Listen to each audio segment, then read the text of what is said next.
જવાન જય કિસાન। આજે મારે એક એવા વ્યક્તિની આપને મુલાકાત કરાવી છે કે જે વ્યક્તિએ ગુજરાતની અંદર ઓટોમેટિક ઓરણી અને મિની ટ્રેક્ટરની જેને જન્મ આપ્યો છે।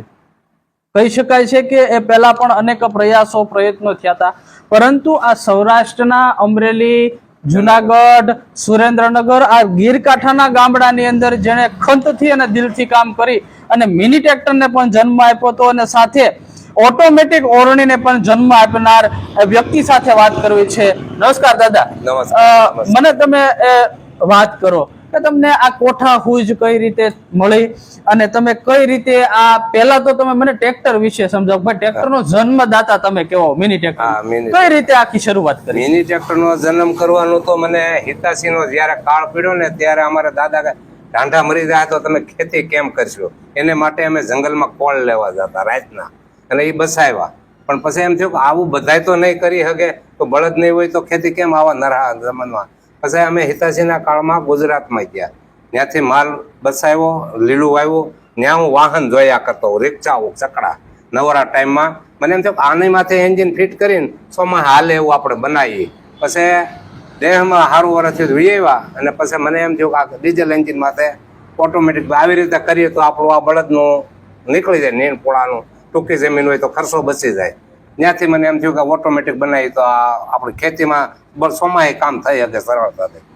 અને મિની ટ્રેક્ટરનો જન્મ ડીઝલ એન્જિન નાનું આવે, કુવા માથે હાલે એ જ એન્જિન માથે જીપના ગેરબોક્સ, જીપનો ડિફ્રેશન ને ટાયર બધું નાખી ચેસીસ બનાવીને ચાલુ કર્યું। ક્યારે એ શરૂઆત થઈ? એ 90 ની સાલમાં ચાલુ કર્યું હતું। બરોબર। તે કોને 99 માં કેશુબાપા મુખ્યમંત્રી થયા, એને એવોર્ડ આપ્યો અને એને છૂટછાટ નકર તો મને ના પાડી તે આપણે આરટીઓ વાળાવે તમે આ બનાવી ન શકો, આવું તમારે ન કરાય। મેં ક્યાં કીધું દારૂ ગોળો કઈ બનાવ્યું, ખેતીનો ઉપયોગ થાય એ વસ્તુ કરવી છે। એટલે એમાંથી મને એમાં સફળતા મળી અને અટાણે ઘેરે ઘેરે બધા ખેડૂત વાપરે છે।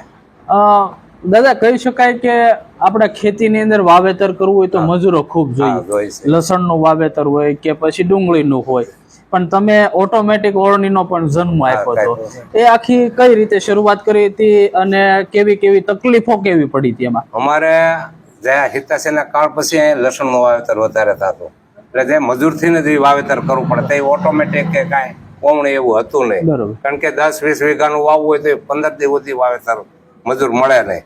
પછી મને એમ થયું કે આને આપણે ટ્રેક્ટર તો છે આપણી પાસે, આની વાહે જો એવી ઓવણી કરીએ તો ભરીને હાંજે ફટોફટ વાવેતર કરવું હોય તો પીતી થાય અને એક ધારું વાવેતર સસ્તું પડે મજૂરી કરતા।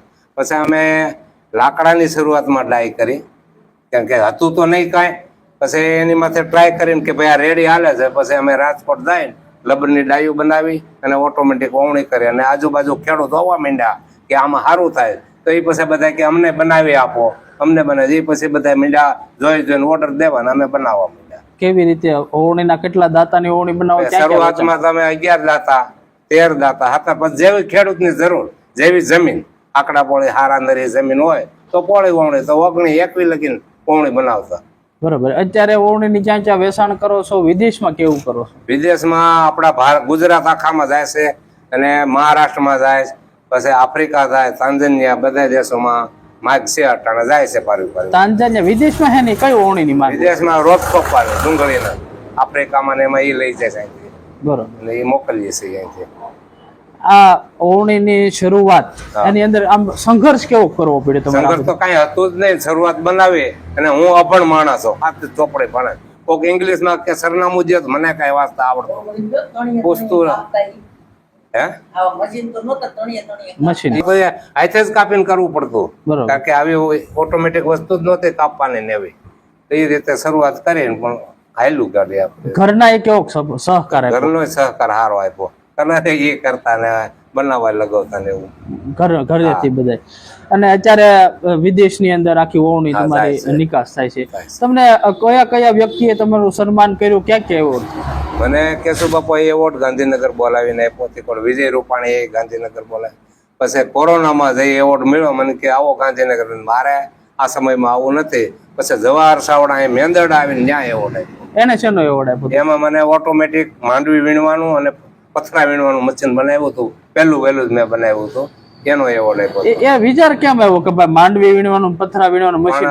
માંડવી અમારા જંગલ વિસ્તાર, અહીંયા એમાં પથરા વધારે હોય. જો માંડવી વાવી જ્યાં હુયો બેસતો હોય ત્યાં જ નીચે કાંકરો આવી જાય તો ઉત્પાદન ઘટતો હોય. એટલે એ જે ચોખ્ખું ખેતર હોય તો ઉત્પાદન વધારે મળે. પછી તલ ઝીણી બિયારણ કાંઈ વાવી એની માથે પથ્થર હોય તો એ ઉગતું નહીં, એટલે ન્યાય નુકસાની થતી. પછી મેં કીધું જો ખેતર શાળાને ચોખ્ખું થઈ જતું હોય ને માણસથી તો મોંઘું પડે, એ કઈ થતું નહીં. નથી. પછી મને એમ થયું કે હું 3 વર્ષ મહેનત કરી તો એ મશીન સક્સેસ ગયું. બરોબર. ટીકોડી મને આ જાહેર થયું ને યુનિવર્સિટી વાળા મદદ કરીને મને કે તમને એવોર્ડ મળશે. એવોર્ડ આપ્યો. અત્યારે એનું કેવું રિઝલ્ટ? એનું હારામારું ઉનાળો આખો એ મશીન હાલે પાડે અકઈ છે.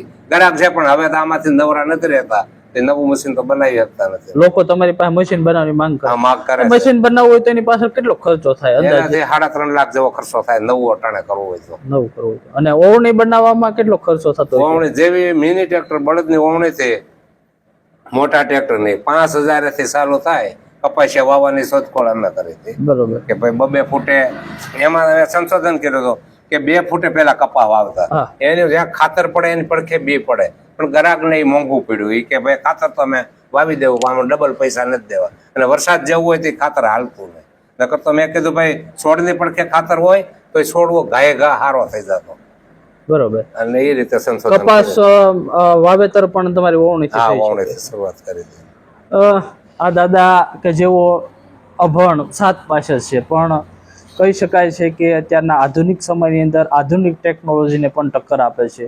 આરટીઓ વાળાએ મિની ટ્રેક્ટરની ના પાડી હતી, પરંતુ ક્યાંક ને ક્યાંક પોતાની મહેનત આગળ આવી હતી, પરિવાર ખૂબ સહકાર આપ્યો હતો, અને આખરે આજે એક નાના અમથા ગામની અંદરથી વિદેશની અંદર ઓવણીની નિકાસ કરતા થયા છે.